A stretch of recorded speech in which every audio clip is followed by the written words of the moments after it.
सरकार क्यों करेगी ऐसा? क्योंकि जैसे जोड़ में जोड़ सुनारा हम नकटी तुम बोला, ये योगी मोदी भी रंडी भड़ुआ है, ये भी दूसरों की बीवियों को इस्तेमाल करते हैं, ये विदेश जाते हैं, कोई देश की तरक्की के लिए नहीं जाते हैं, ये नई नई लड़कियों का उपभोग करने के लिए जाते हैं। वो तो एक उसके बच्चे हैं और बीबी है, तब दूर गए हैं तो उसका क्या हृदय रो रहा होगा, क्या उसके दिलों और दिमाग पे गुजर रही होगी। अभी कोई अपन एक जानवर बच्चा रखते हैं, कोई कुत्ते को पालता है, कोई बकरी को पालता है, कोई किसी को पालता है, उसके बाद जब वो चला जाता है, दूर खो जाता है या जो है वो मर जाता है तो कितना धक्का लगता है।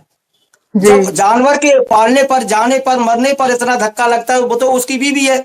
तो इसीलिए कह रहे हैं इंसानियत खत्म हो गई, शैतानियत आ गई है, लोग शैतान हैं और इन्हें आतंकवादी घोषित करें और मोदी जी और इनको सबको सजाए मौत, फांसी का फंदा दें। जितने भी ये कमेंट कर रहे हैं, कमेंट करने वाले, इनमें इंसानियत नहीं रही है, इनमें जो है मानवता नहीं रही है, इनमें दानवता खत्म हो गई है और ये मरने के लायक ही है। इनको सजाए मौत, फांसी का फंदा मिलना चाहिए। बेचारा हैदर, उसके दिल पे क्या गुजर रही होगी, इसकी बीवी को वापस लेना चाहिए। जैसे बार बार भगवान राम जो है वो विभीषण कह रहा था कि विभीषण ने कहा था कि सीता दे दो, अगर लंका का नाश, रावण की घरवाली कह रही, फिर भी दुराचारी रावण ने और उनने नहीं किया था तो क्या असर हुआ था। तो मैं आपको बताए दे रहा हूं, मैं कहता हूं, आप कहती हो कि इसको सीमा हैदर को, पाकिस्तान उसके हैदर को जो है सौंपो।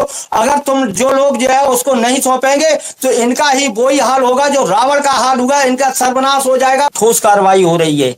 इंकलाबी पार्टी के राष्ट्रीय अध्यक्ष प्रदीप सिंह तोमर, उन्होंने 23 तारीख को आए थे जंतर मंतर पे, पत्रकारों ने प्रश्न किए तो उन्होंने एक प्रेस विज्ञप्ति जारी कर रहे हैं और उसमें कह रहे हैं कि मोदी जी ससम्मान सीमा हैदर को पाकिस्तान हैदर के हवाले करो, अन्यथा तुम्हारे विरुद्ध जंग छिड़ जाएगी। जिसमें लिखा है भ्रष्ट हुकूमत डावाडोल, बोल दे साथी हल्ला बोल। उसमें सीमा हैदर भगाओ, भारत बचाओ, नरेंद्र मोदी प्रधानमंत्री हटाओ और सनातन बचाओ। मुसलमान जो है, अगर जो है सनातन इस देश की जान है तो शान है, तो मुसलमान जान है, तो हिंदू, वो हिंदू तो नहीं लड़ेगा, क्योंकि हिंदू मीन्स टट्टी में इन लोगों को जो गंदगी बगरा रहे हैं, ये हिंदू लोग बगरा रहे हैं। हिंदू का मतलब ही नहीं समझते हैं। जब ये वहां से आए थे, मुगल आए थे, हिंदुस्तान की गुलामी मुगलों ने दी थी, उससे उभर नहीं पाए, तब तक अंग्रेजी और उसमें अंग्रेजी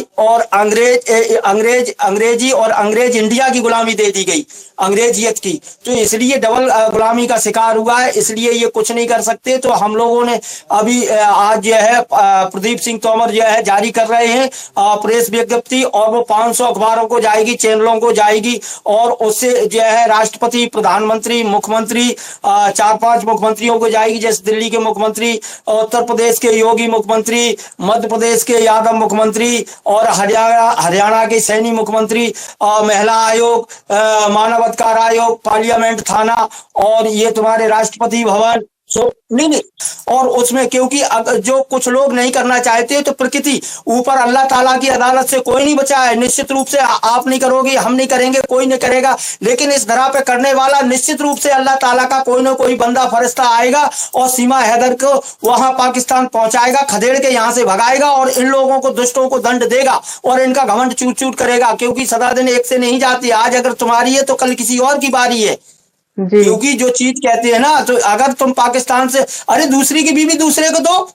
अब वो बेचारा परेशान है, रो रहा है, उसके दिल पे क्या गुजर रही है, और फिर ये कुरान के विरुद्ध है। फिर यहाँ के मुसलमान भी नहीं बोल रहे। सबसे बड़ी बात तो ये है, वो कहते हैं सीमा हैदर एक मेरी जो है बिरादरी है। बिरादरी से क्या मतलब है, कुरान से बड़ी है भाई। ईमान जो है सबसे बड़ी बात, ये तो आप तलाकशुदा होती, या आपने भी अपने पति को, कोई तलाकशुदा औरत किसी मर्द के साथ चली जाए तो वो भी बिगड़ निकाह के, बिगड़ शादी के, मतलब शारीरिक संबंध बनाना हराम में आता है, वो भी गुनाह है भाई। इनकी तो ना तो शादी हुई ना कुछ भी हुआ, और वहां से चली आई, दौड़ी हुई 4-4 बच्चों पर। कितना बड़ा अन्याय है। सबसे बड़ी तो अन्याय की खान जो है सीमा हैदर है। सीमा हैदर को अरे आना था तो विधवत उसके बच्चे उसको दे के आती और उसको अपने तलाक लेती, उसके बाद कहती कि मैंने किसी और से अफेयर कर लिया है, मुझे किसी और से मोहब्बत हो गई, अब तुमसे नफरत हो गई है, तुम अपनी कोई बीवी ढूंढ लो या बच्चों में अपना दिल लगाना, मोहब्बत करना। मैं जो अब चली, मैं तो अब जाके हिंदुस्तान में जाके जो है नारे लगवाऊंगी, सीमा भाभी देश की चाबी, और मैं जो है अब वहां रंडी रहूं या किसी भड़ुए के यहाँ जाऊं, इससे कोई मतलब नहीं। तो ये उनकी वफादारी थी। ये तो बहुत बड़ी गद्दार है। ये तो ना मुसलमान रही, ना हिंदू रही, कोई ना सनातन, इसको तो मार देना चाहिए।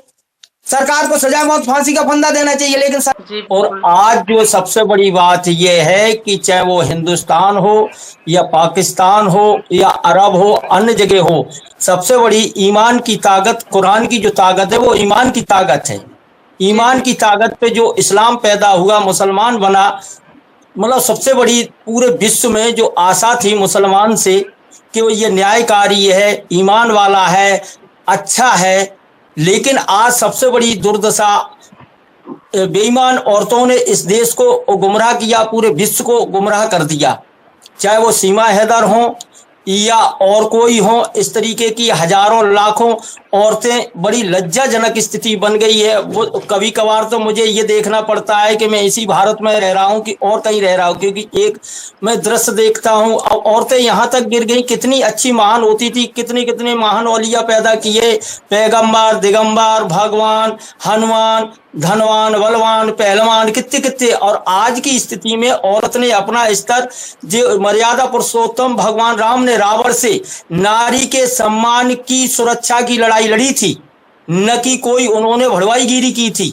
लेकिन आज का तो जितना भी सिस्टम है, जय श्री राम बोलो, किलो में 900 ग्राम तोलो, समझ गए ना। तो इनका सब, चाहे वो हिंदू हो, चाहे मुसलमान हो, चाहे सिख हो, चाहे ईसाई, अगर भारत देश का है तो उसका अपना एक नैतिक जिम्मेदारी बनती है, एक कार बनता है। लेकिन कुर्सी पे बैठे हुए लोग कुर्सी बर्दाश्त नहीं कर पा रहे। योगी, मोदी और ये रेखा गुप्ता, इन्होंने भी सेक्स की अंधी और उसमें जो है आग में धकेल दिया है।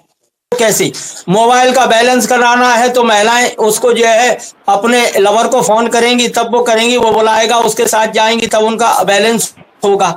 200 रुपए, 300 रुपए में फुल मजे वाली की तमाम लड़कियां आप देख रही हो, सब घूम रही है। ये किसका वो है, मैं आपको बताता हूं, ये कहीं हिंदू मुस्लिम सिख ईसाई का नहीं है, ये अटल जी का है, बीजेपी का। जब ये जिनेवा में गए, सेज प्रोजेक्ट लेके आए। सेज का मतलब आप जानती हैं, जब पत्नी शादी या निकाह करके आते हैं तो सेज सजती है, जो कुछ करते हैं सब जानते, कहने की जरूरत नहीं है। वही इन्होंने क्या किया है अटल जी ने, वही मोदी जी कर रहे हैं। तो उसके बाद क्या है कि एक सेज प्रोजेक्ट, यानी बड़ी बड़ी कंपनियां होंगी और बड़ी बड़ी जो है क्लिनिक होगी, बड़े बड़े बिजनेसमैन होंगे, उसी में बीच में एक मल्टीनेशनल बिल्डिंग होगी बड़ी सी, जिसमें हायर एजुकेशन के बड़े जो है लड़के लड़कियां जो है उच्च स्तरीय होंगे, तब वो पैसा मिलेगा, तब वो खाना खाएंगे। कितना आज न तो माता पिता की सुनी जा रही, न बहन की, न भाई की। उस सेज प्रोजेक्ट का ही परिणाम है कि आज सब लड़के लड़की लफंडर किए जा रहे हैं।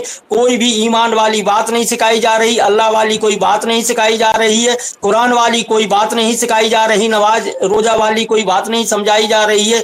अब आप हमें बताइए कि कैसे इस देश का या इस समाज का जो मानव समाज है, भाई यहाँ हिंदू मुस्लिम सिख ईसाई तो यहाँ हम आप बन गए ना। सबसे पहले अल्लाह ताला ने इंसान भेजा है। अगर अल्लाह ताला कहते अगर तुम इंसान नहीं रह सकते हो तो शैतान भी मत बनो, रिश्ते नहीं बन सकते तो कम से कम शैतान मत बनना, इंसान बने रहना। तो अपनी जो ये सारी चीजें हैं, मानव दानव देवता, ये सनातन का था, तो ये सारी चीजें जी जी जी बोले। हाँ, चलते चलाते मेरा कहने का मतलब ये है, ये जितने जी भाजपा के बाबा हैं, जैसे आसाराम बापा, राम रहीम और भी जो है ये जितने हैं, ये सब सेक्सफुल तमाम तरह की नारियों का, बाबाओं को भी अपमानित कर रहे हैं, नारियों को भी अपमानित कर रहे हैं। तो नारी के सम्मान की सुरक्षा की लड़ाई लड़ने का आज फिर वक्त आ गया है, क्योंकि नारी अकेली पड़ गई है और नारी को पूरा जो है, एक वेश्याओं का तो स्तर होता है, जैसे कहते थे पहले नारियां ही गाली देती थी, मेरी दादी भी देती थी, चल रंडी तू क्या करेगी।